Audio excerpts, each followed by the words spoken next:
So this is my rant for today. What I want to know is, do you think that you want an attractive mate, or do you need an attractive mate? That is a very important question to ask, because not everyone that wants an attractive mate can handle being with an attractive mate. This is why I don't understand the argument about why educated men, when they're in high school, when they're in college, why don't the women who are attractive want them? It's the same reason why women who aren't that attractive want the most attractive guy in school, right? In high school.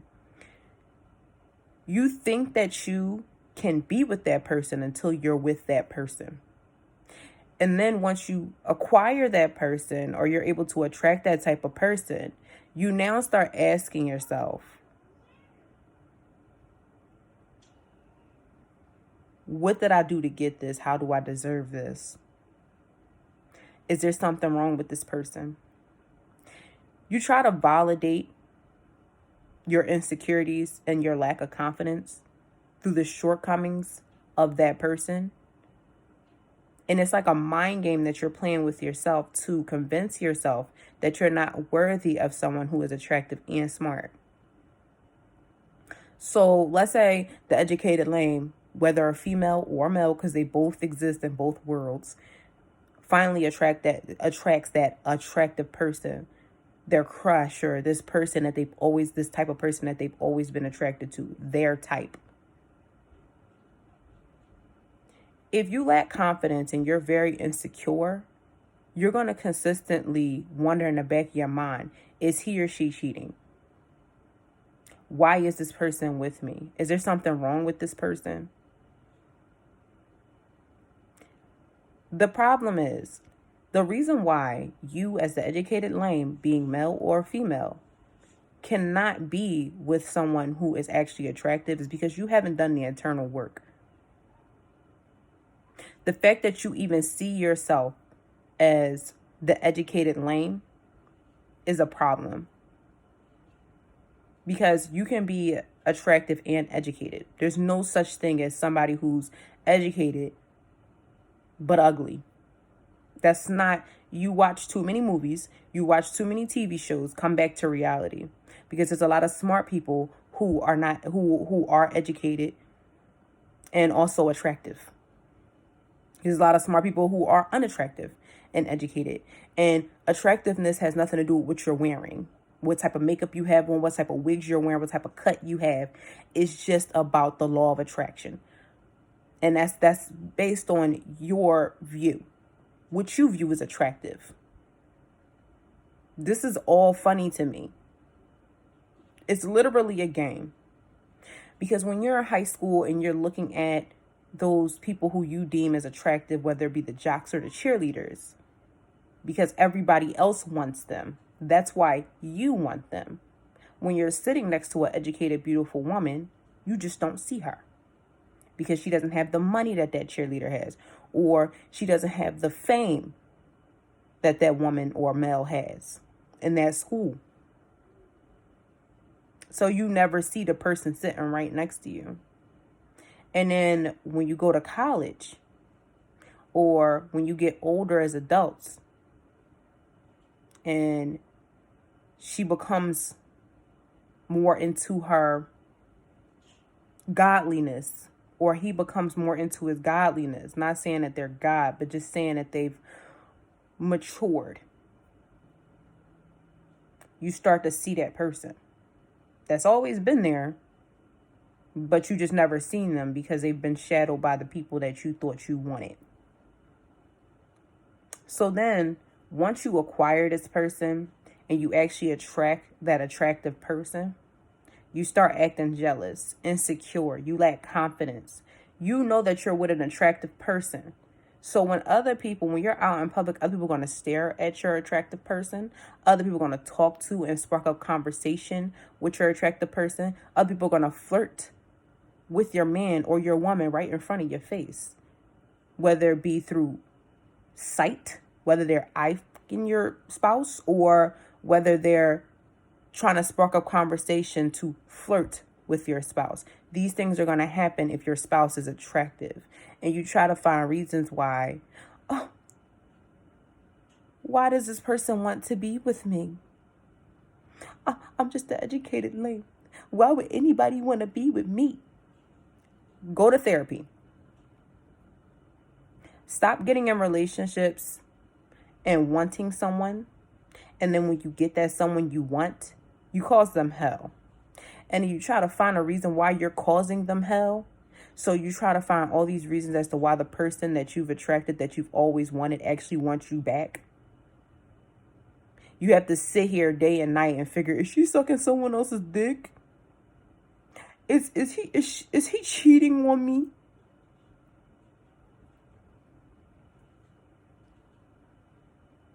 How could you possibly be happy when you're insecure? How could you possibly be happy when you lack trust? You're not. You're miserable. You're unhappy because the person that you're with, you don't trust. And the reason why you don't trust them is because you can't believe that you're actually with someone you want.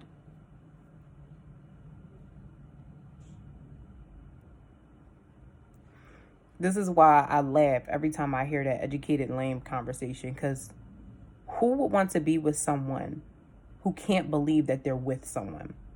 You're going to make one or two decisions when you're with someone who is not as attractive as you. They are either going to be very jealous or they're going to be over attentive. And what I mean by that is what people call the simp versus what people call the crazy person. The crazy person says, I'm going to shoot a nigga if I find him in this house. But you've never cheated on this person. You've never brought another nigga in the house. You've never even entertained another nigga. That's the crazy person, because they can't believe they're with an attractive person that actually loves them and cares about them. They can't believe it. They think that what they see on TV and movies and on the news is what's in their life, and they think they're on Love and Hip Hop. They really think they're on a reality TV show where there has to be cameras, where there has to be drama somewhere. It can't just be them with an educated, beautiful woman who's just doing what the fuck she need to do to make sure that she gets to where she needs to be. It's always got to be something, right? But then you have what you call a simp. And this person is trying to do whatever they can to keep this person around, even when their discernment is telling them stop. Because they feel like they'll never attract someone as attractive as that person that they're with.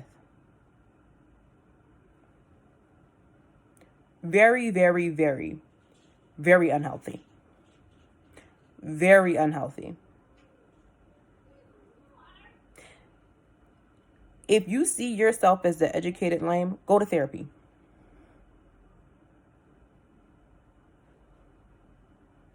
There's doctors who are actually attractive, who see themselves as the educated. Go to therapy. You're going to either end up hurting someone or hurting yourself. It's just that simple. You see yourself as the educated lame because you don't believe that you're good enough to attract someone who's attractive and smart. You don't think that you can attract top tier women. So that's why you call yourself the educated lame. And this goes for males and females. Am I lying, y'all? Am I lying? You can never see a healthy relationship with an educated lame, because an educated lame is going to be either wondering two things. Something's wrong with her. Something's wrong with him. This is why I have this person, because they're attractive, but something's wrong with them. Or they're going to either be thinking like, I can't let this person go because I'll never be with someone like this ever again. Tell me I'm wrong. I want you to tell me I'm wrong.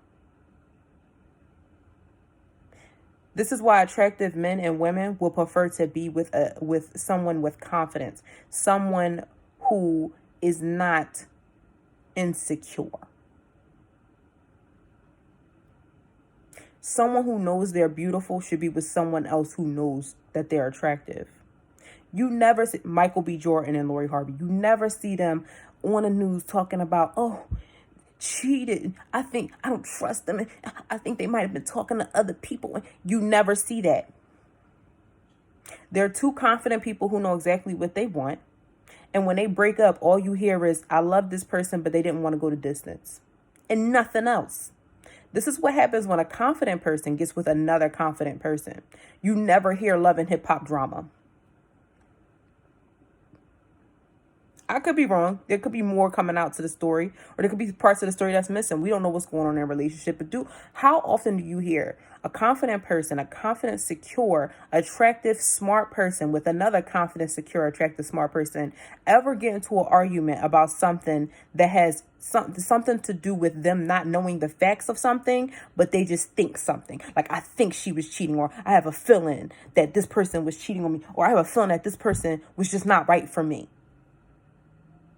If you're confident and you're secure, you know exactly what you want. If you're confident and secure, you know how to handle certain situations without coming out of character. These people often don't. Especially if you grow up and you've been around a bunch of women who you don't deem to be attractive, and then you finally get around women who are attractive because you got money, and now you're acting a goddamn fool because you don't have any security. You don't have any confidence. You're not used to being around women and men who are actually attractive. So you start acting like a fool. You start looking like a fool. And now people starting to think you need help. Go get some help.